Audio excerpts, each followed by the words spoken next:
নতুন একটা ভিডিওতে সবাইকে স্বাগতম। আশা করি সকলেই ভালো আছেন।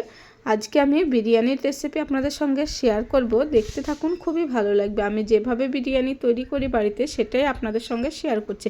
প্রথমে আমি বিরিয়ানির চালটা ভিজিয়ে রেখে দেবো কিছুক্ষণের জন্য। এদিকে কড়াইয়ে আমি জল দিয়ে দিয়েছি গরম হওয়ার জন্য। জলের মধ্যে আমি যে মশলাগুলো থাকে, গোলাপের পাপড়ি, এলাচ, লং, তেজপাতা সমস্ত কিছু দিয়ে দিয়েছি। এর মধ্যে আমি তেল দিয়ে দিলাম যাতে চালটা খুবই ঝরঝরে হবে, আর এর সঙ্গে লবণ দিয়ে দিলাম।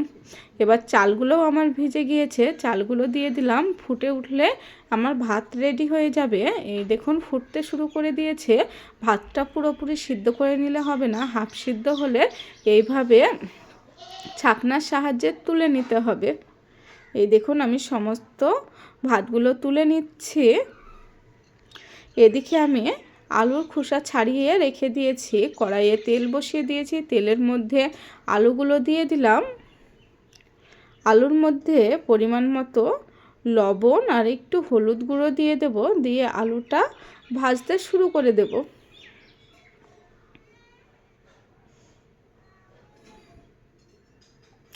আলুটা এদিকে ভাজা হচ্ছে, এদিকে আমি মাংসতে সমস্ত কিছু মাখিয়ে নেব। এই দেখুন মাংসগুলো আমি মোটা মোটা টুকরো করে কেটে নিয়েছি। মাংসর মধ্যে লঙ্কা গুঁড়ো দিয়ে দিলাম, ধনে গুঁড়ো, জিরে গুঁড়ো, পরিমাণ মতো লবণ, সরষের তেল দিয়ে ভালো করে মাখিয়ে নিলাম। আদা, জিরে, এলাচ, কাঠ সমস্ত কিছু একসঙ্গে বেটে রেখেছিলাম। বাটা মশলাটাও দিয়ে কিছুক্ষণের জন্য আমি মাখিয়ে রাখবো।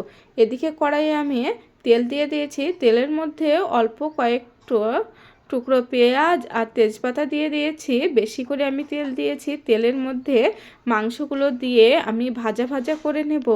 এই দেখুন এবার মাংসটা ভালো করে নাড়তে হবে, জল দেওয়ার কোনো প্রয়োজন নেই। নাড়তে নাড়তে সুন্দর একটি কালার চলে আসবে।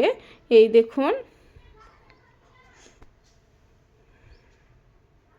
এবার আমি কিছুক্ষণের জন্য ঢেকে রেখে দেব।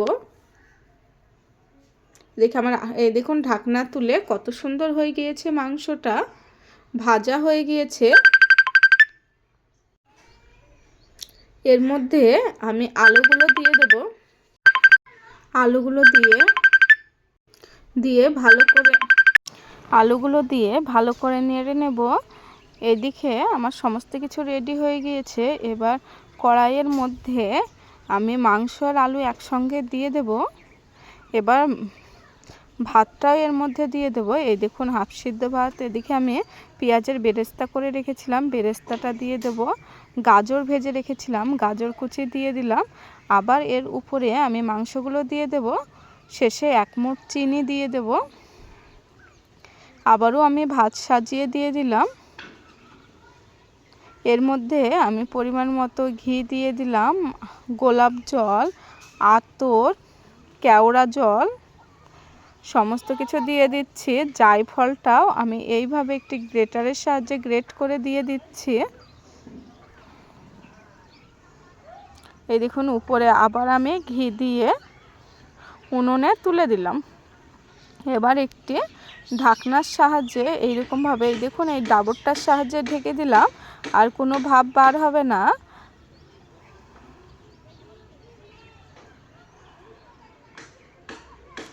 কিছুক্ষণ পর ভাপ উঠে যাওয়ার পর আমি একবার খুন্তি দিয়ে নেড়ে দিলাম। উনুনে ছিল, লেগে যাবে বলে একবার নেড়ে দিলাম, আপনারা না নাড়তেও পারেন। দেখুন কত সুন্দর আমার হয়েছে বিরিয়ানিটা। বিরিয়ানির রেসিপিটা ভালো লাগলে লাইক, কমেন্ট আর শেয়ার করুন। এই দেখুন মেহেক খেতে শুরু করে দিয়েছে, মেহেককে দিয়ে দিচ্ছি। দেখুন কতটা সুন্দর ঝরঝরে হয়েছে, আর মাংসটা কত সুন্দরভাবে আছে। মেহেকের তো বিরিয়ানি খুবই পছন্দ।